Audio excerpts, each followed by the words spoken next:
All right, then.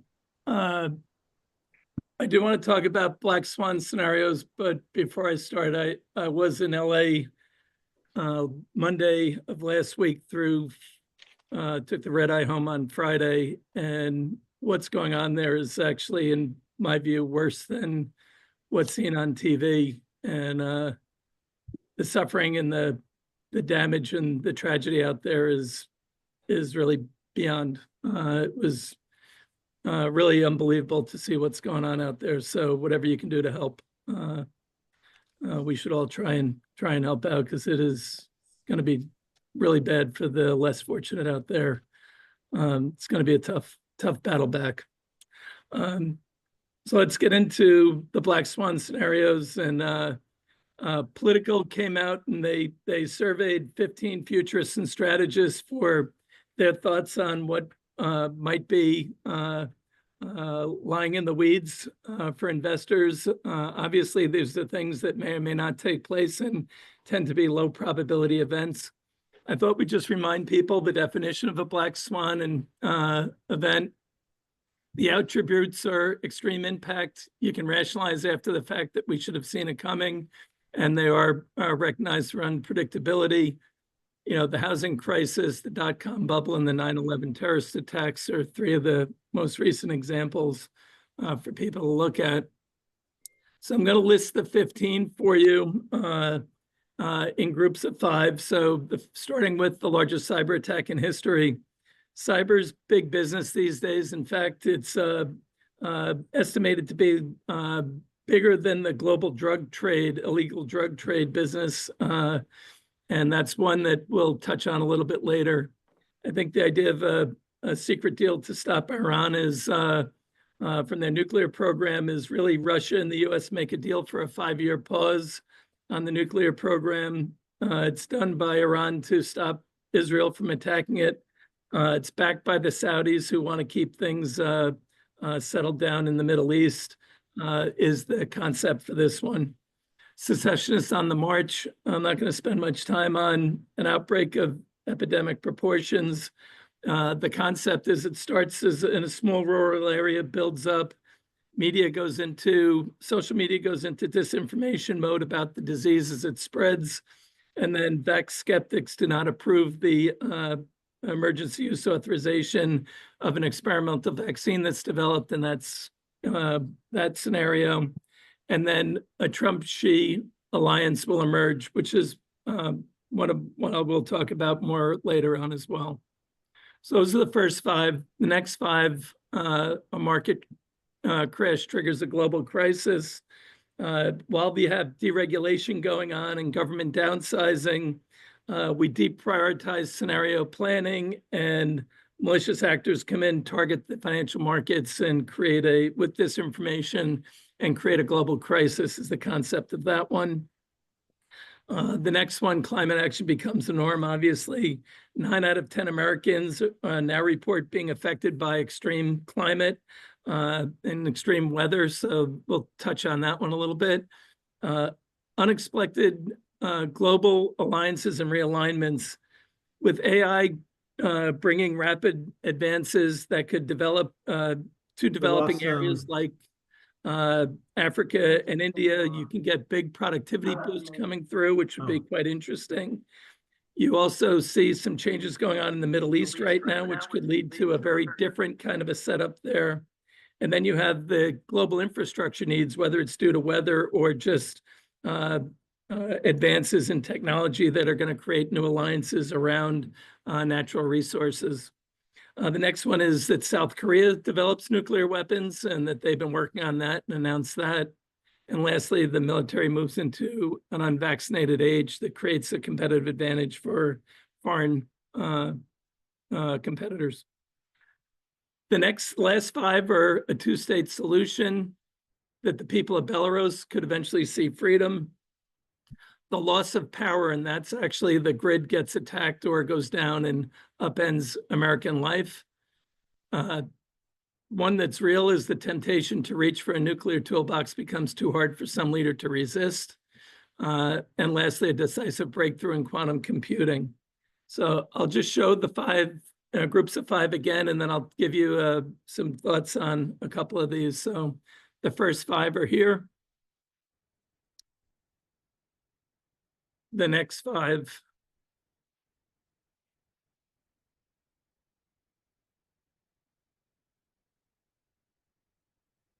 And the final 5.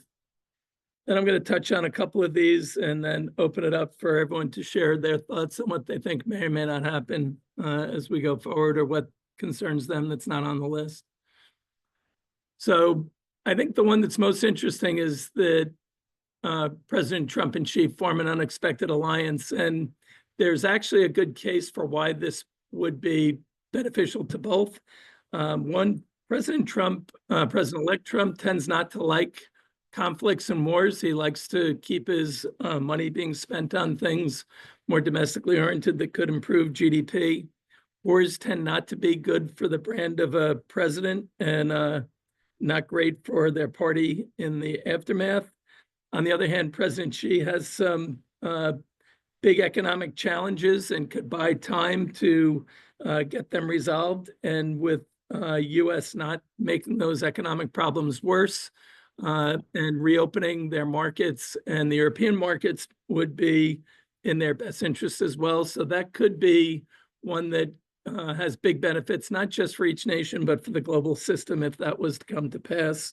If only it were so. I would put that one in that category. I think the 3 nuke issues that were put out there, 2 of them are negative. One would be a positive, which is the South Korea coming out with nukes, and the ability for leaders like in North Korea or Putin to resist the temptation if pushed too far is a real threat and always present. I think the idea of a agreement with Iran and calming things down in the Middle East is one that would be quite appealing for the world. Not a long-term solution likely, but certainly dialing things down in the near term would be helpful all around. I think the areas around a cyber attack and a market crash may be related. The world is in a bad spot right now with cyber, and I think 4 things are about to make cyber attacks potentially worse. Gen AI is a perfect tool for hackers to create different personas and false fronts that could easily dupe people in, being the first one. The second one is large language models can be very susceptible to attacks, from some of which there's no known solution for. The third is Gen AI is being used to create codes, and some of which could introduce new security flaws that create new vulnerabilities. And then we could also have deregulation going too far and that we don't protect ourselves as well as we should. I think you are seeing hacks on the Treasury and other government areas that have shown the vulnerabilities there. Recently, the U.S. Treasury announced that. So this is not as black swanish as people might think. And then the last one, I think, is the loss of power, upending American life, and climate action becoming the norm. I think this power grid issue, and we saw this with some of the attacks, some of the sabotage on the subsea cables that are going on, you could really upend the global system quite effectively with bad actors working this way. I think the pendulum swings both ways, and it's something that uses in times of last resort. But I think these are some of the scenarios that were thrown out. I would just add that the BCA research came out with 5 additional ones that they had. One would be more positive, which is China begins to reverse its economic policies, really creating a big rally that stimulates their consumption. One that's the same as Trump finalizes a nuclear deal with Iran. 3 that's a negative is Trump could turn his back on NATO. 4 is the U.S. could use military or economic force against Mexico. And the 5th one is other nations could stage a coordinated currency intervention. So Mark, with that, we'll open it up for comments and discussion from the group. That was quick. Thanks, Stephen. You're welcome. Can you explain the secessionist thing? What are the concerns about secessionists? that you have these far right groups that are picking up, and they actually start to try and pull like-minded counties from other states and create their own little worlds is the scenario behind that. It's not one that I spend particularly amounts of time focusing on, because I think the bigger ones that I highlighted are the ones that have higher concern to me and bigger impact. But I think it is a sign of the political fragmentation that's going on around the globe, and the splintering of society around those lines, I think, is really where it's coming from. So is there any analysis about what happens if if California splinters into Jefferson State and California State and whatever? Is there any something, if the seventh world's largest economy splinters into multiple states?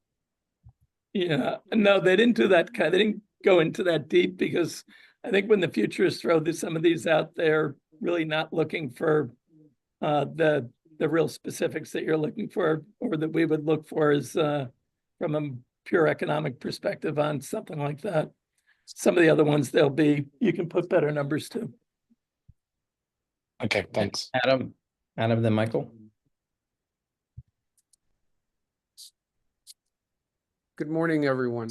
Stephen, thank you for the optimistic presentation today. I'll be sleeping well tonight. Curious about two things. Did they specify what kind of secessionist movements? I mean, are we talking about the usual Catalonia and the Basque? That's one thing. The other thing, I'm curious about the details and why Belarusian freedom came up. Right? It's entirely plausible, but I'm curious as to where that came from. I'll get you your second answer first. The Belarus one, let me go back here, is Atlantic Council. I'm sorry.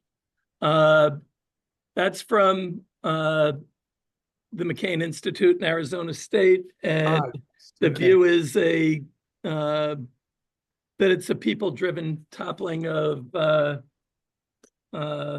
Shevchenko's government, and that the president-elect in exile senses a weakness and tries to take advantage, and in Russia and tries to take advantage of it, is really the element of that. The secessionist one, to tell you, I blew mostly through that one, so I didn't spend as much time on it, so I'm not as prepared to really focus on that one, so I apologize. Okay. Thank you, Stephen. You're welcome. Michael? Oh boy. So first, a comment. Was 2008 really a black swan event? There were plenty of people in the lead up to it talking about the issues that caused it. So I'm not sure I'd call it a black swan. A lot of people ignored it because they were making money off of it, what led up to it. Largest cyber attack in history. I don't see that as a black swan. This is in my wheelhouse. Yep. And US networks are just riddled with folks who have intruded, right? So it's waiting to happen. And actually last night, I was on Verizon's website. One of the things I like to do, because I'm frugal, my wife says I'm cheap, is I was looking at their certified refurbished phones. And I noticed that some of the phones that they're selling to people are actually end of life in terms of getting updates and getting specifically security updates. And I find that unconscionable. Now, the one black swan, and I'm not sure if it's really a black swan that has not been mentioned, is food instability on a global basis. That is loss of agricultural production, which will lead to political instability. So those are my comments. Michael, when you talk Uh, about food instability, are you talking about water as well? Water is one factor, but basically, even in the U.S., agricultural productivity has been declining. And when we look at other parts of the world, again, due to climate issues, geopolitical issues, availability of food and available food at a cost that people can afford, for example, in Africa, is a huge issue. So I see that coming down the pike. If I Other- can make a quick comment, Stephen, regarding Michael's black swan thing, what is the definition of a black swan? I mean, he has a good point regarding a cyber attack. I think everybody's aware of that possibility. And it becomes increasingly likely with the weaponization of cyber by the Russians, by us, by everyone. The Israelis are particularly good at it.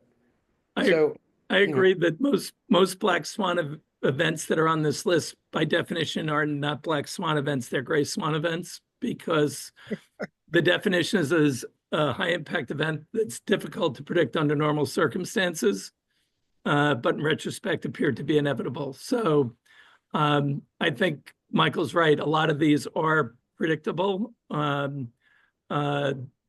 So it gets a little squishy in how they look at it. But I think the other element is it's the degree of the impact that becomes unpredictable. So the housing crisis that we had, a housing crisis in and of itself wasn't unpredictable, that it took the system down the way it did, and that there was vulnerabilities in the system that nobody really understood, like the derivative exposure to the degree that it became a problem. I think that's where you get into some of these. So I agree with you that a nuclear event would not be a surprise when you have people like the president, the head of North Korea, or Putin with his back against the wall. I think the food issue Michael raised is a real one. And I think that is one that people should be spending a lot more time worrying about. I don't know how we deal with a lot of these. John, in John, in the wait, Belarus. Adam, just hold Okay, your yeah, fire. sorry. Jonathan Sorry. and then Wanda. Thanks, Mark. Stephen, I appreciate your PowerPoints. They're always very provocative in terms of your intellectual capacity. Thank you. Christopher Wray just was on 60 Minutes talking about the Chinese embedding cyber bombs in our utilities infrastructure. So I was hoping maybe you could unpack your concern about the grid going down a little bit more. Thanks. Yeah, I mean, without anyone embedding into our grid is so outdated that the vulnerabilities just from neglect are extremely high in our grid system. We actually did a project with the consulting club at Cal Berkeley on the power needs of the U.S. and it's alarming how bad we are right now without intrusion. You get intrusion into the system, which, as Michael said, is they're already there, and it's a waiting to happen. I think a lot of why it's not being more aggressively taken down is I think we have the same ability to take other countries down as well. So it's kind of one of those things that you have to be careful what you do to somebody because they could do it back to you. Because if I had to guess, and maybe someone with a more defense background like Michael could tell you that everything they're doing, we're doing the same. Whether we're doing it as well or not, it's a different story. Not quite the same. One of the issues is we are a target-rich environment compared to many other countries, Mhm. right? So it's not symmetrical. Yeah, we're less controlling and protective. So, Wanda? Thank you, Stephen. So there are 3 nuke scenarios on your list. Yep. And first, the comment about food and water. We have, and we, that's Royal Global, we have structural problems with the food. And that's given. That's not black swan. So the black swan would be we run out of food for whatever reason. And on that note, what I did not see was bioattacks, biowarfare. So, question to you, should we feel comfortable about the state of the science, state of the art, that there is enough mitigation in space? Because the leader weirdos may reach out for nukes and they may reach out for biowarfare. So I'd like to take your take on that. Should we sleep better not thinking about the next uncontrolled, and I'm not talking about pandemics, but something far more, design as a warfare. And my comment in a discussion about cyber, indeed, cyber attacks are to happen. But again, I tend to think about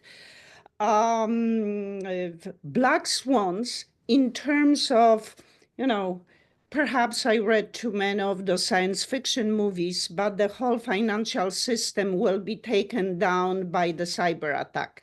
That's the black swan as opposed to individual stock exchange or individual global bank. So there is the magnitude of the impact. But I'm curious about your take on this biowarfare.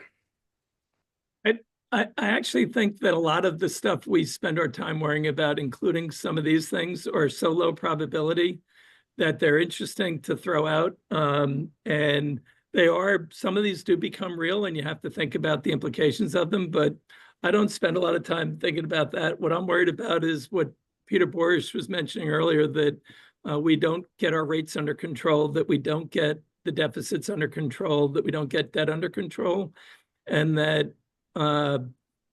if you move the 10-year above 5%, what that does to the ability of the markets to move forward this year. I think these are things to keep in the back of your mind, but I think a lot of the stuff we worry about has a mutually assured destruction element to it. So I think that's one of the things why I don't spend a lot of time worrying about that. I'm worried more about the things that are going to impact our lives over the next 3 to 5 years that have a higher probability. So I'm pretty optimistic about things. I think the rate move is that we've seen in the U.S. is a sign of a healthy economy, not a negative. If it stays in the 4.5% to 5% range, I think that's healthy for us. Sign of a strong economy. I don't think it's going to be great for all the stocks in the market. I think the difference between 450 and 5 is the number of the 493 that has a good year versus as we're looking for a broadening out of the market. The higher the rate, the smaller that number of the 493 does well this year. So I think those are, for me, I think those are the things I would worry about, and then the conflicts that are at hand right now. But what we don't spend a lot of time on is what if we actually start to get peace in the Middle East? What if we get some things locked down, Mark? So Stephen, it's at 11:30 and that is a segue of sorts. I'll let the people with the hands up ask their questions. But we have a speaker. If I can I call you Colonel Abastahok? I want to plant the seed that what you're going to speak in a few minutes. You want to just introduce yourself, if you don't mind? You have to unmute though. Okay. Thanks. Good morning. Thanks, Mark, and thanks, Yvonne. I'm not sure if she's on there or not, but okay. So I'm a retired. My name is Abbas Dahouk. I'm an immigrant from Lebanon. That's just way so you can know, try to identify my accent. Born and raised in Lebanon. Came to this country at 21 years old after experiencing the civil war slash the Syrian invasion, occupation back 76, and then you have the Israeli occupation back 82. So under 83 came to the States to, just like everybody else in the world, want to make money and be engineer or doctor. I tried a year in college and decided to join the Army, the U.S. Army. I was enlisted for a paratrooper, and then I went to OCS, became an officer, and served 33 years in the military. Most of it back, the Army sent me back to the Middle East. About 15 years of that back in the Middle East, whether Gulf War I, Gulf War II, being a diplomat in Saudi Arabia, UAE, Oman. And I'm now retired in the Washington, D.C. area, Alexandria. I do a little consulting on the side. I do some TV appearances, just talk about the Middle Eastern affairs and Al-Arabiya, Al-Hadath, Al-Harra, and so on. And I do consulting on the side, whatever, public sector, private sector, and also stay engaged in what's going on in DC and the Middle East affairs. So that's the quick intro for me. Thank you very much. If you can stick around, we're going to allow Scott, Adam, and Eddie to ask their questions that they had up. But Okay. and then we'll talk. I don't know. The theme has been black swans. If you see black swans, pause for the moment, and then we'll circle right back. All right, Scott. Yeah, appreciate it, Mark. Thank you. I look forward to hearing more of your story, Mr. Dahouk. It sounds exciting. So on the subject of black swan, not entirely my sweet spot, but it seems to me that there's kind of a very insipidly slow black swan occurring when it comes to the subject of food security on the global scale, and that is the chem ag companies that tend to dominate our big farming.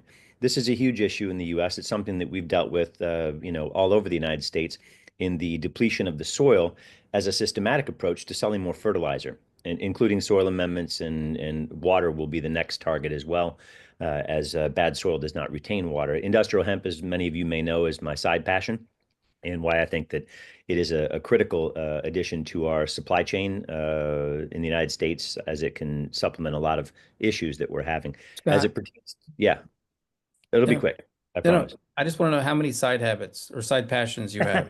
I have a few, but this one's been consistent. We'll come back. What's your question?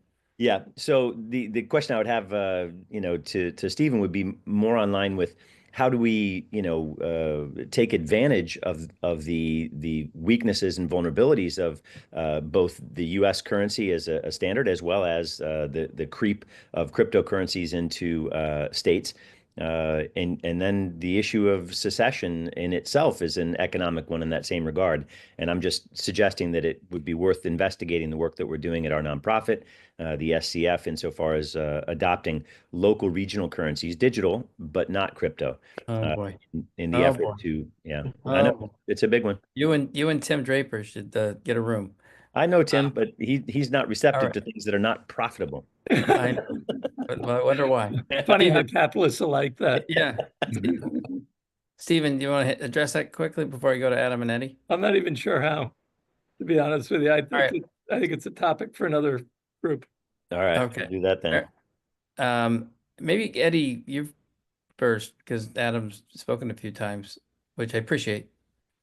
Thanks, guys. So black swans for me are always super interesting. I studied it in the Erasmus, a significant amount of them. The hard part is that it's the non-computability of the probability of rare events are very difficult, because they're by definition rare, and they have also an outsized effect, which is very hard to predict. And sometimes they're even related in many ways. The term originally, interestingly enough, was coined by the Romans, who actually didn't think black swans existed until late 17th century. Dutch, by coincidence, don't kill me, mariners saw black swans living in Australia, and then they had to amend the term black swans to a event that was extremely unlikely, but could happen. My question is, and it has also to do with the doomsday clock. I don't know how many of you guys are familiar with that. Every year, I think the Nuclear Atomist Association comes with a doomsday clock statement, which states sort of if you like, a degree of risk of the society is under based on nuclear threats, based on climate change threats, which you just heard about, one of the climate change threats, and there's a couple more, obviously, because of the weather-related events, etc. Bio threats, biohazard threats, and sort of advanced technologies threats. If you add them all up, it seems to most people that these threats have combinedly at least increased significantly over time. And Stephen, you're somewhat of a connoisseur and predictor of public markets.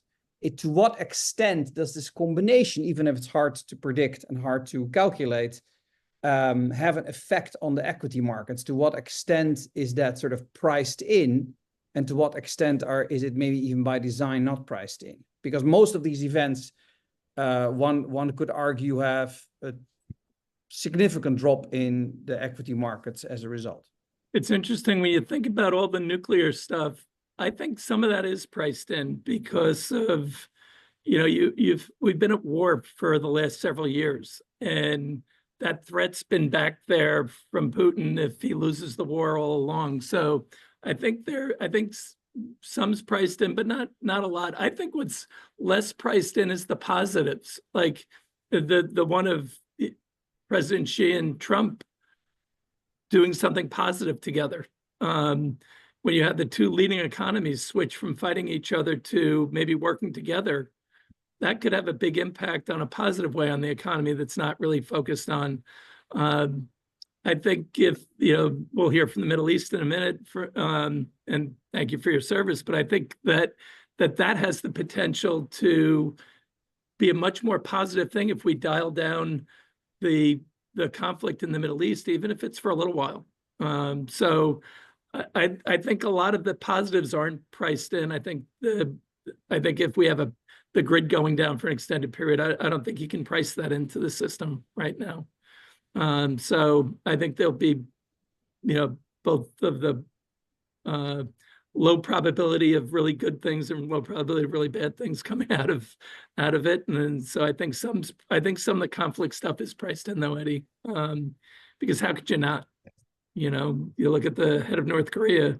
Can you think that's in stable hands?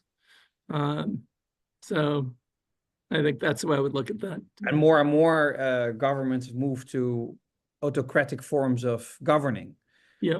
Which, it has the direct line to increased risk of conflict.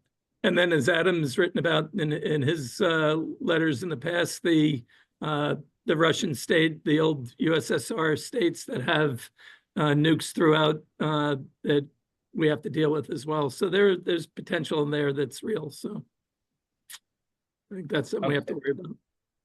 Adam, can you segue us back to the Middle East? Well, what I'll do, I'll make it very quick. It's on the nuclear issue.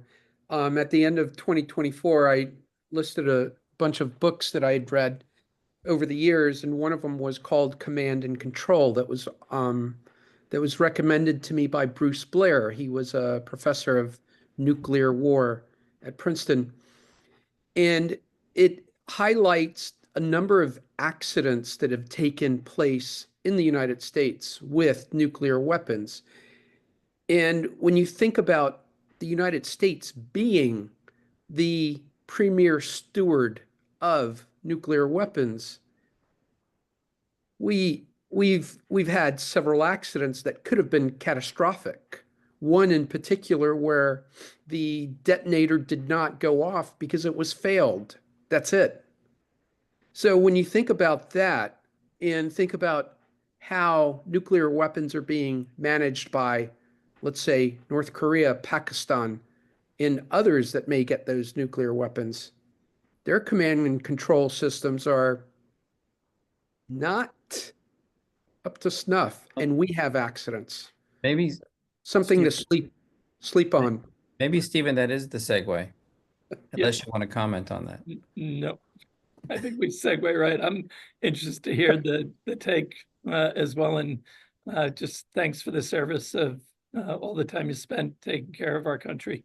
Much appreciated. Okay, thank you. Okay, so okay, the ball in my court. Well, again, thanks very much for being here. So let me, since you guys started with the Black Swan theme here, I think you probably agree with me that October 7th, what happened in Israel, that is a black swan in the region. Nobody was expecting it. Yes, the intelligence communities, probably the United States and Israel were expecting it, but no one was expecting it to be at that level. Nobody expected that Israel, for the first time in history, the war is going inside Israel proper. All through history, all wars, Arab-Israeli wars, were on Arab territories. This one was on Israeli territories. That's something new. The other thing also was not expected is to have independent, internally displaced Israelis. You always have displaced Arabs, and internally, and also refugees. But this was the first time in history of Israel you have independently displaced Israelis. So that was a black swan that is going to change the region for a long time. This is, people say, equivalent of 9/11 for Israel. So Israel find itself now has to reassert its deterrence, reassert its security against the Persians and the Turks and the Arabs. So you have the Turks also at the same time, they want to bring back the Ottoman Empire times and expand and find their own niche in the region. The Iranians also already started, they were controlling 4 Arab capitals. It was Sana'a, Baghdad, Lebanon, and Syria. They just lost 2 of them, lost Lebanon and Syria now, but they still control other 2 capitals. They want to bring the empire back into the region. And Israel wants to assert itself again, the Kingdom of Israel, maybe expand a little bit. And they have the Arabs in the middle of all this, trying to find their way. They're not as politically powerful, not militarily powerful. And they know if they align with Israel, Iran is going to see that as a threat and is going to fight back. And if Israel aligned itself with the Iranians, the Arabs they're going to see a threat, and the Turks will see that threat. So this October 7th kind of brought everybody into this dichotomy right now, and obviously the United States in the middle of it. So it's the Biden administration was fully committed to defend Israel, and maybe, but not to a certain point. Now the next black swan, it will be with the new administration, right? You have Trump administration is coming in, still lots of unknowns. How would they deal with Iran, for example? How will they deal with how much they would willing to support Israel and the current Israeli government? Also, there's a lot of issues inside Israel. So the whole thing, the whole Middle East is in a flux, in a change. I mean, the October 7th is also changing what the Sykes-Picot Agreement did back in the early 1900s. That was the creation of by happenstance, just drawing lines in the sand, create all this artificial borders, whether it's Lebanese borders or Syrian or Jordanian, or Iraqis, and all that, and also in the Gulf region. So that's being reshaped. So it'll be interesting to see how this military success by Israel and also with the United States help, how would that be translated into a political success, and perhaps continue the normalization with the Arab states, especially with Saudi Arabia. I mean, Saudi Arabia is willing to do that. I know from my time being in Saudi, the State Department worked on that normalization during the first Trump administration. Saudis are on board. They wanted to do it, but they really stuck with the Palestinian issue. Israel has to find a way to give them not necessarily a state, I think, but as some kind of dignified exit out of this dilemma of Arab-Israeli issue or Palestinian-Israeli issue. So that we'll see how creative the new administration will be. So I think we'll just wait and see. I'll stop here. I think it's best to get some questions there if you and I'll provide some answers as I see it.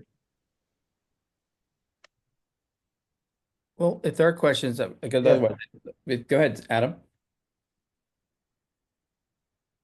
Yeah, I'll make it very short. Yeah. Abbas, how would you describe the relationship between Russia and Iran? Is that a stable, durable relationship, or is it one of convenience?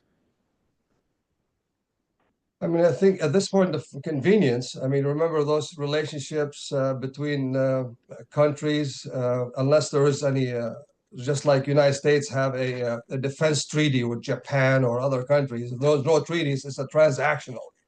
And it's typically very transactional at this point. I'm surprised they actually reached to that level where Iran is supplying Russia with nukes, with missile technology, um, and supporting them that way. At the same time, I think also Russia is not only helping the Iranians in simple technology and how to improve on their missile systems and our accuracy of the systems, and also indirectly supporting it was supporting the Assad regime or supporting the Houthis in Yemen. So it is a transactional and it depends, I think, what's going to happen now with the Trump administration, how much pressure we're going to put on them on Ukraine. But that, transactional also meaning with the right price, Iran will give up working with Russia, and the same thing with the right price, Russia will give up working with Iran. But it is concerning because you have not only Russia and Iran is working together, you also have China there. So that block that's working together under the table through exchange of oil and other commodities, sharing intelligence. So that is a concern the United States will still continue looking at it. Remember, the top foes of the United States is Russia, China, Iran, North Korea, and terrorist organizations. So it is a concern, but it's transactional. Well, China's the underwriter, both political and financial, for that relationship, because they are the second largest economy in the world. Without that, Ukraine could not continue this war, and Iran would not be able to sell what they're selling, the oil in particular, to China as they are.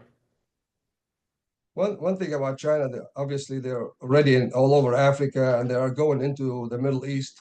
The Saudis and the Gulf states, they are giving them a lot of contracts in there. They're moving in. One for two reasons. One is they need to move forward, and China is there to help, and the West is kind of slowly moving in, especially, for example, in Iraq. I mean, I know when the Iraqi prime minister came here to DC, he basically came here also to talk to the private sector. And his call was, "I need more American to come to Iraq." I, meaning the prime minister, they gave a lot of contracts for the Chinese because they need to move forward. They need to build the roads. They need to build the refineries. They need to do that. And Western countries are moving in because of security, and they're worried about their investments. And that's creating problems. So China has taken advantage of it, and the U.S. is not moving in to help. Even though the prime minister of Iraq was basically saying, I am willing to give the American companies a sole source. You don't have to compete. Just come and do business in my country. And the same thing in the Gulf. In the Gulf states, they wanted more Americans, but it just stuck between that United States and China. And I don't think they're happy with it, especially when it comes to security. They know for sure nobody will bail them out but the United States. Even though they buy whatever they buy from Russia or China, then they're not expecting China to commit blood and treasure to support them like the United States. Yeah, well, the drivers are different. For the private sector, it's profit, as Scott McIntyre accused poor Tim Draper of being a capitalist. But and with the Chinese, that's not their driver. They're not expecting a financial return on those investments when they build infrastructure in Peru, for example, and in Latin America and Iraq. That's not what they're looking for. They're looking for political influence. And that's the big difference. And these are state companies that are going in there. Yeah. State Chinese companies. True. And then I'm sure the also normalization, that's a big thing of the also probably the Trump administration, and the big price always Saudi Arabia. I mean, I'm optimistic then the dialogue will continue, but we'll see if they were able to put the Gaza issue somewhat on a low boil between the Palestinians and the Israelis. Perhaps we see the more Saudis will perhaps start some kind of normalization talk, because the Saudis need it for their own Vision 2030. MBS, Mohammed bin Salman, he knows that to bring Saudi Arabia to become a global player, you have to have some kind of normalization with Israel. Otherwise, you're not going to be a normal player. You can continue to spend money, but you'll not be able to attract foreign investors. And that's the ultimate prize for the Saudis, is how do I, at the end of the day, attract foreign investors to come in my country and build and invest, versus continue to use their own money to bring people in to just do some contracts and do some things. So this is the ultimate price, is bring in foreign investors to live and work, and without normalization with Israel, without the tapping into the Israeli technology, Israeli know-how, the Israeli Silicon Valley type business, will not be able to move forward.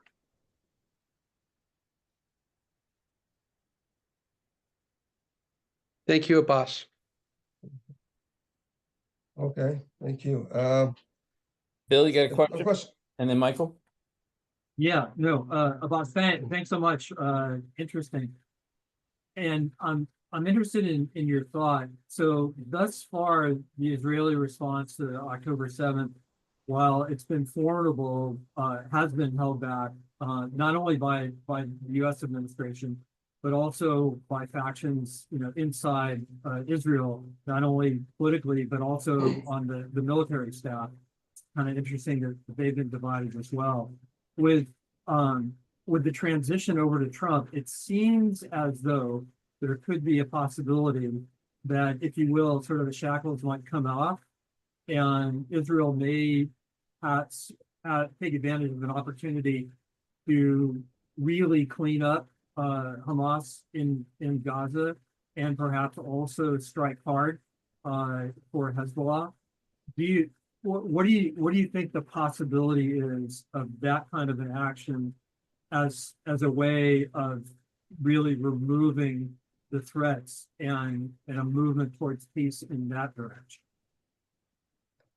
I mean, I think Hamas is already decimated. I mean, there's nothing left in there. Maybe just strains of ideology. Some of these, Hamas 2.0.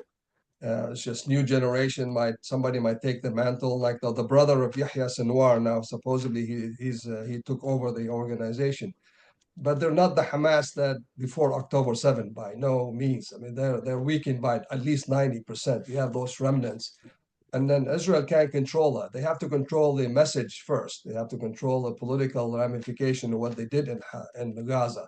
Try to see how, you break it, you own it, right? You have to fix it. So they have to fix that.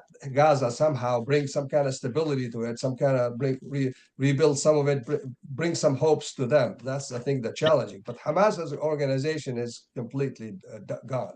Same thing in Lebanon. I mean, Hezbollah. I mean, what Israel did in the last year is unprecedented. I mean, really. And you give credit to obviously the political leadership, to give the Netanyahu, but you also give credit to the intelligence community and also the military, and it's also even the U.S. military. Without the U.S. military support, Israel would not actually been able to do all that, protect itself and do all the military operations, and also protect Iran. Remember, for the first time ever, Israel and Iran face each other face to face. All these missiles came from Iran to Israel. Without U.S. help, I don't think Israel would have been able to defend itself only solely by itself, without the help of the regional countries and the United States. So Hezbollah's pretty much military is gone. They lost all the leadership, most of their equipment in country. They lost the line of supplies that comes from Tehran through Baghdad, through Damascus. That's gone. Assad regime is also gone. So they're basically militarily also decimated.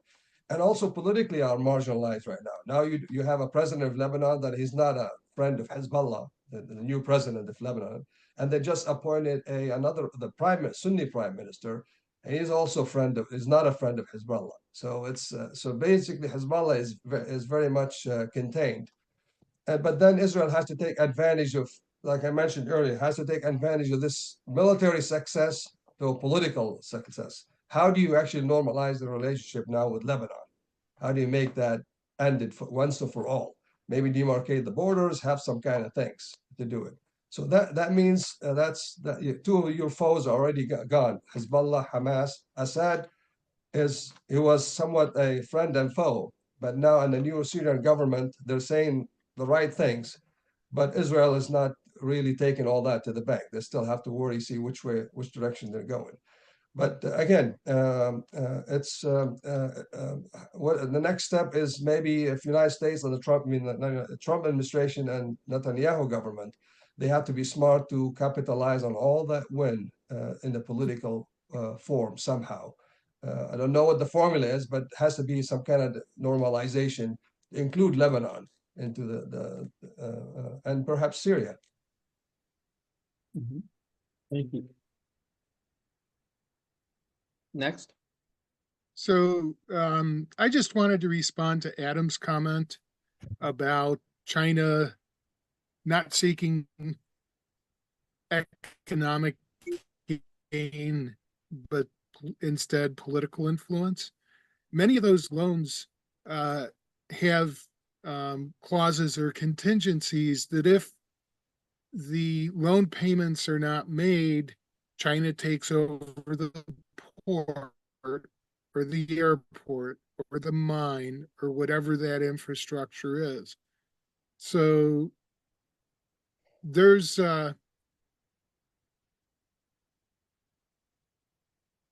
Michael. I took you on video because you're robotic. I think the Chinese have hijacked him. We used to say that, right, when we first started doing these Zooms. Yeah. oh wait, you didn't hear what I was saying? No, No, not the end. not the end. Cut off. Just no, there's significant economic aspects to what China is doing. You know, for example, when they go into these large projects, they're bringing their own workers. The inputs are being purchased from China.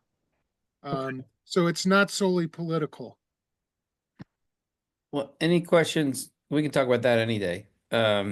Any questions for the Colonel? Andrew? Yeah, thanks for your remarks. Very interesting. To square the first part of our meeting today regarding black swans and to dovetail it with our border situation, to what extent, in your mind, has our country been infiltrated by some of the terrorist factions from the parts of the world that you've discussed today? And I'm thinking specifically of what happened in New Orleans with the radicalization, as it appears, of one of our servicemen from Fort Bragg. How big of a deal is this? I mean, it is a big deal as an incident. You look at it as a guy from the inside, whether he's influenced or a lone wolf, still is a big incident, and it has psychological effect, really, more than just have a influence on our political process or on the security of United States writ large. So I know there are a lot of talks about a lot of people came from many countries through the open borders, and perhaps there are a lot of sleeper cells here and there. But I think the big picture, they're not a big threat. U.S. is very strong when it comes to intelligence gathering, whether it's on the outside or also on the inside the United States. So you might see more of this. But again, the effect on it, I think it's all a psychological effect. It's just like it's different. It's a criminal act too. So, but it will not change drastically U.S. policy, whether in the region or internally. So I worry about it. But I know a couple of people are actually joining the Trump administration that they will work in the counterterrorism effort. They're really focusing on this a lot. They're really usually our CT people in the administration, whether it's state or DoD, their focus always overseas, and they do a lot of things there. But this in the Trump administration, they're really focusing a lot on domestically as well. So that you'll have more eyes on during the Trump administration. But again, if something happened, I don't foresee something big like 9/11, even though there's some of the conversation around that. But so again, it's a more of a psychological ramification than political or security. So these purported terrorist camps that are rumored to be that exist in the U.S. is not big on a scale. I mean, I don't have exact information how big is those terrorist camp. If there is one, shame on us. And we just who is actually saying there is one, watching it and reporting on it? I mean, like really, that would be like that's wrong. I think that just doesn't make sense to me that we know of a training camp in the United States and we're just watching it. Usually you watch one guy or a cell, they're trying to operate undercover somehow. Usually we sit down and watch them to figure out which way they're going, who's supporting them. But if you physically have a fence somewhere in Wyoming or somewhere in Texas or whatever, with people in there doing this, burning tires and doing stuff like the Al Qaeda type training, and we're watching them. That's kind of strange to me. Chaz? Abbas, thank you for your service. Thank you. Before I joined this call, I was watching the opening of the confirmation hearing for Mr. Hegseth. Texas. Wow. And my father was born in 1925, and God rest his soul. But he always said to me, and he was only high school educated man, a retired mailman. And he always said to me the biggest vulnerability for the U.S. was that the U.S. would be destroyed from the inside out.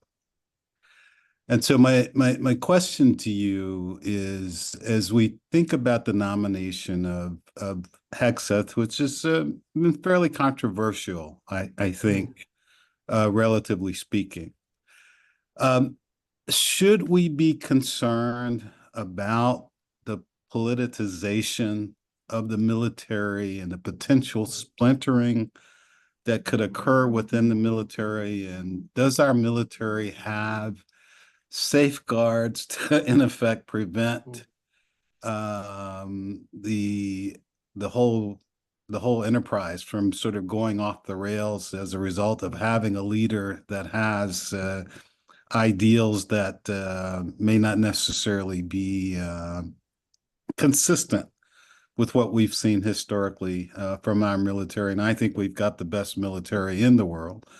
But as an insider, would certainly appreciate your perspective. Well, thanks. That's good question, and you're right. We not because I'm prior military or I'm American. We do have the best military in the world. I mean, from my experience in Europe with European military training or interacting, obviously all over the Middle East, even our allies or friends, they look at us and like, how do you do that? I mean, how do you motivate your soldiers to fight for the country? Not only you in the military, we're not just fighting for the territorial integrity of the United States. We're fighting about the idea of the United States. We're fighting for the in Vietnam and Afghanistan and Iraq and all that. So people said, how do you motivate your soldiers to do that? To give their life for somebody else. So in our case, I'm giving my life for the country because of the Constitution, for my friend, my buddy next to me, so on. So that concept is nowhere in the world but in the United States. And I think I see comfort too, even within the United States, the civil military authorities. There's a big difference here. I mean, our civilians, DoD civilians, most of them are political appointees. They come with political baggage, right? They come as Democrats, they come as Republicans, they do that. But overall, the military understand that. They know this, we are military for all America. I mean, you feel like you don't hardly ever you look at yourself as a Democrat or Republican. We know that the civilians, we trust it. We have a full trust. That trust has to be maintained. Once you break that trust, then we're in trouble. The trust between the military and their civilian leaders, that has to be really somewhat maintained and work nourished and continue to move forward. So I mean, with the again, so if that trust is gone, then we have a problem. But overall, the uniformed, they do what they can when they volunteer as in the military, they volunteer because they want to serve. And within the serve, if you become, let's say, an airborne soldier, you volunteer twice. If you go to be a special guy, a forces guy, you volunteer 3 times. You want to be a soldier, then jump on an airplane. You want to be a ranger, you want to be special forces or Navy SEALs. So these guys are in there for the country, in there to protect the Constitution and follow whatever the commander in chief has to say. So I think the firewall is that civil military authority. That relation has to be respected and maintained. But I know some of you have a question, but I think as I recall, your journey isn't a little unorthodox. You started about at a different point than you did last time. Do you mind sharing how you got to that time of enrollment in the U.S. military? I started initially talking about born and raised in Lebanon. You jumped over a few things. Yeah. Okay. If you don't want no, to. it's fine. I just it's a long journey. There's so many things, so many gates and things. But I would like to say, I mean, I'm an immigrant. I like to say I'm an immigrant because it's being an immigrant in the United States is important to me. And I think that we need to keep this hope for all these people out there to come and share, contribute to the country. You don't see people going to China or Russia, right? Still people coming to the United States. And when I did, again, I was almost 21, and I was part of what's called the Popular Liberation Army, which is the Druze militia of Lebanon during the Civil War. The Civil War started in Lebanon in 1975, ended in 1990. So I was a AKM-47 carrying guy from the age of 14 to almost 21. And then the age of 17, I was commissioned, became like a lieutenant in the militia. And those militias we had tanks, we had rocket launchers, all that stuff. I was commissioned in Russia, in the Crimea. I went to Russia for about 6 months training. In Russia, just like we in the United States, we train at Fort Benning, some of the countries, officers and so on. Russia had this training camp with classmates from Angola, Zimbabwe, Namibia, PLO, and also from Afghanistan. Russia was training the Afghan army. We were training the Mujahideen at that time. So that's different. So and then that's at 17. And fast forward, Israeli invasion 82, 21. I came by myself to the United States. I knew that for some reason, I can't tell you what's I mean, there's a lot of things that changed my mind to immigrate, but it's the idea of being a civil war. So I didn't like the idea of Arabism and socialism and all this isms didn't appeal to me. So I came to the United States, and in the United States, I find that as military, I felt that to be part of this country, I learned that one of the vocabulary I learned is veteran. I didn't know what a veteran means. What I learned is that you become a veteran and you have special purpose. I mean, special. You get extra bonuses for employment and so on, and all. And I said, okay, let me join the army for 3 years, and so I did. Joined for 3 years as enlisted. Went to Gulf War I, came back, and I liked what I was doing. I was lucky to go to OCS. There's a lot of gates to go through to do it. A commissioned, become an officer, and then I stayed served in the 82nd for about 10 years, and I liked it, and I kept doing that. And I then moved to 1st Infantry Division, and then I became a Foreign Area Officer, Middle East Specialist. And to be a specialist, you have to get a master's. I was fortunate to go to Princeton and get my master's in Middle Eastern Studies, and then allow me to work in the embassies as a defense attaché in the countries, UAE, Saudi Arabia, Oman, And as defense attaché, basically you're representing the Secretary of Defense of that country. And being there also as a Lebanese American or Arab American in Arab country, even the countries are at awe. Like, how do you Arab American, how do you get a job like this? Do they really trust you? Like, okay, this is America. It's not about if you have what it takes, you'll do that. So that's also sometimes that I was interested to be that speaking, in there. And so I did a couple of tours of the State Departments, which allow me to policy side. I was senior advisor for the Assistant Secretary of State on Middle East Affairs. So that gave me all the experience on the ground. And now, as a defense guy, you're now at the State Department looking at the policy formulation, how do you formulate policy in the Middle East, which is the whole Middle East, including North Africa and Israel. So that was interesting. Gives me a different look.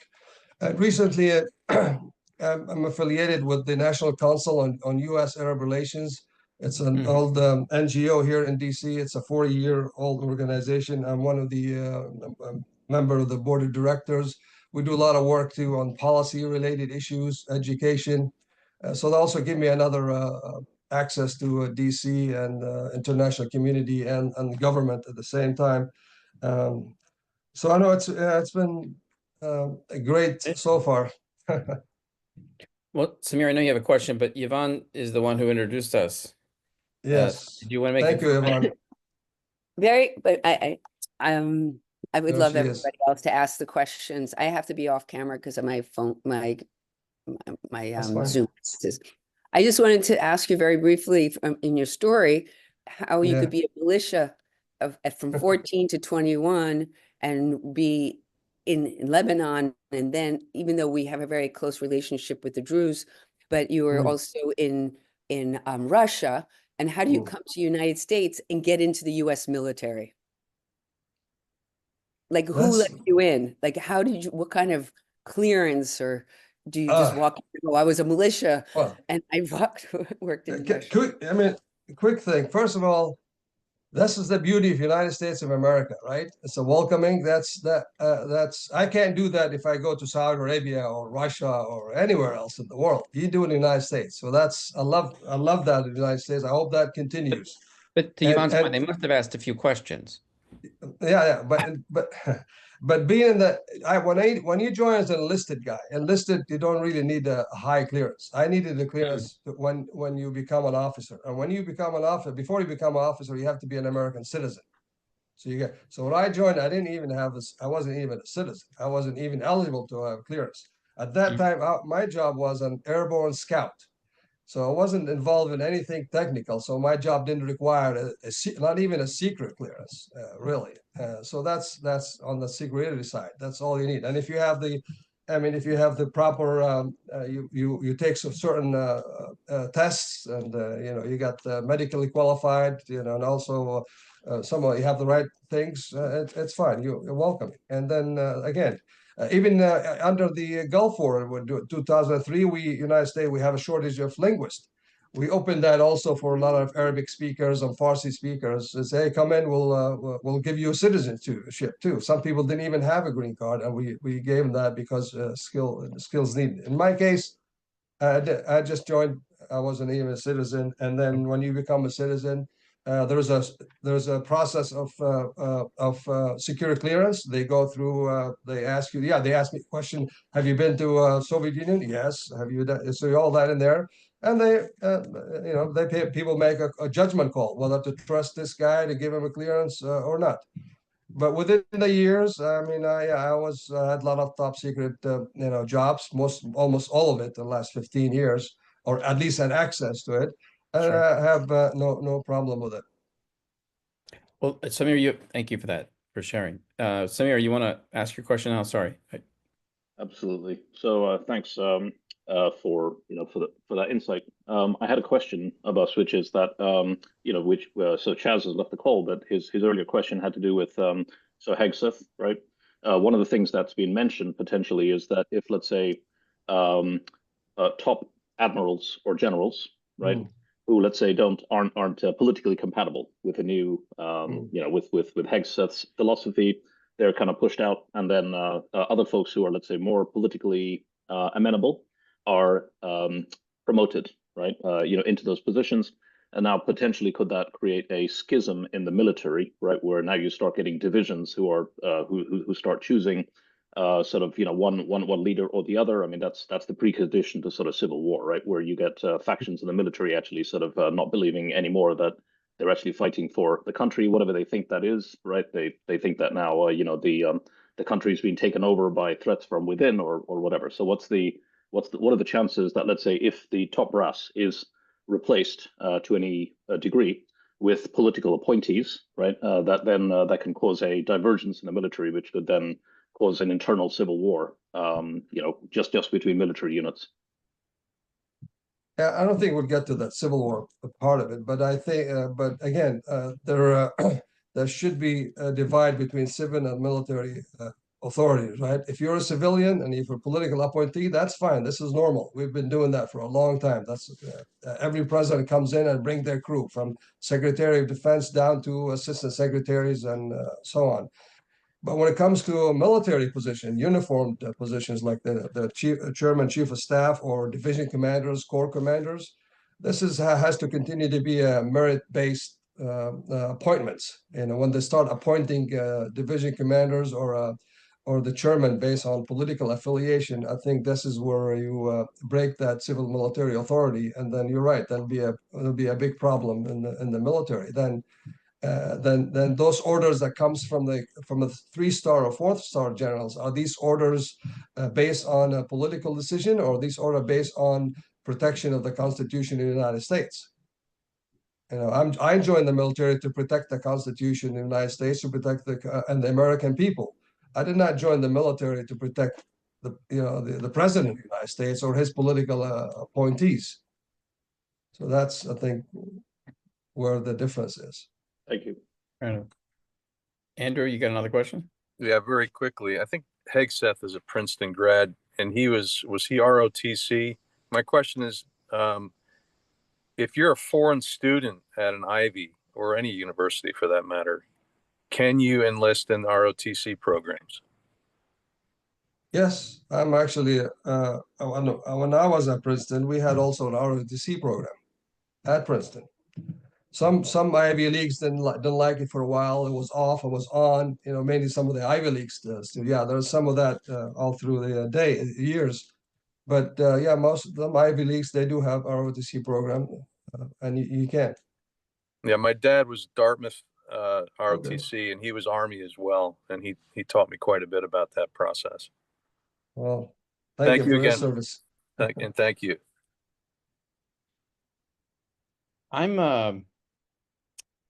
I'm curious. You mentioned Hezbollah has been diminished.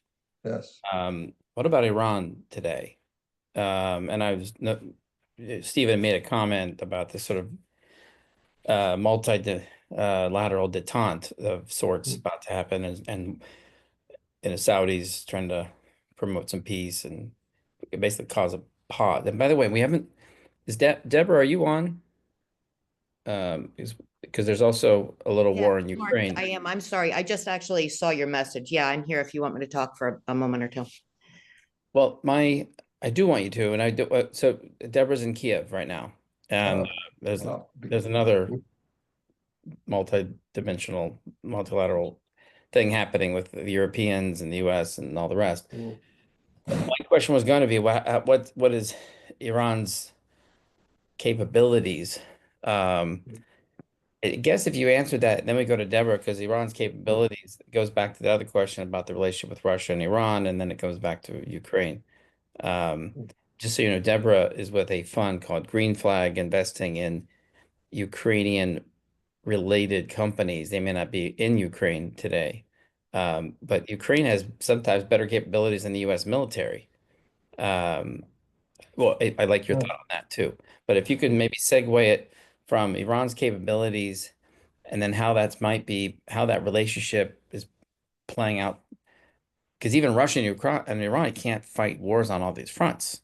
So if you don't mind. Yeah, on Iran, I think their strength or their cards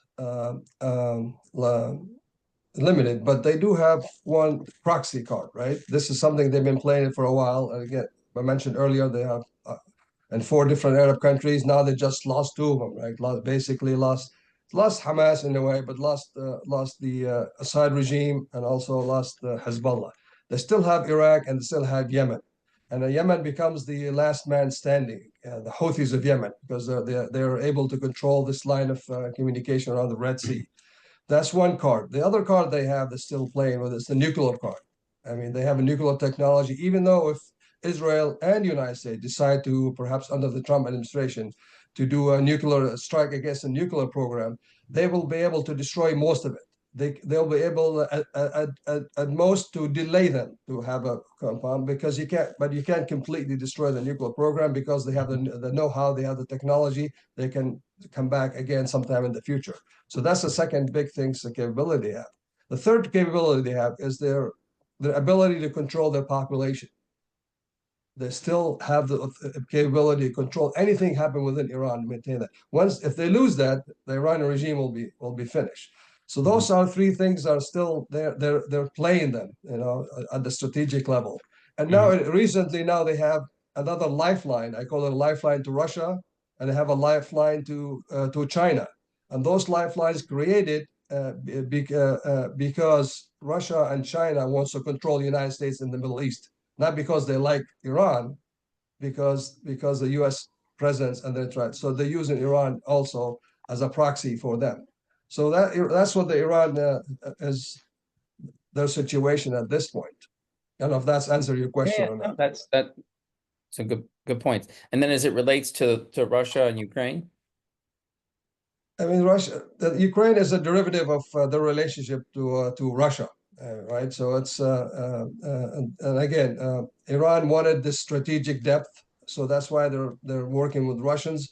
Russians was also that line of support because of logistical support from them. They give them more, drones and missiles and so on. This way will help instead of Russia using their own stockpiles and produce things domestically, they're using some of the supplies from Iran to prosecute the war in Russia in Ukraine.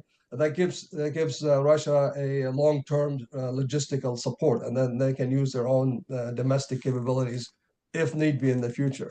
So again, it's a transactional relationship for Iran and also for Russia. But again,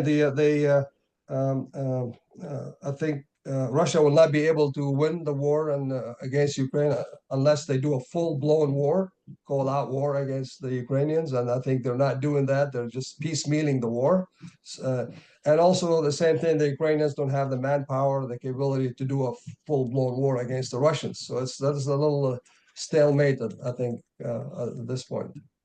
So maybe that's over to you, Deborah, how you see the dynamic in your part of the world.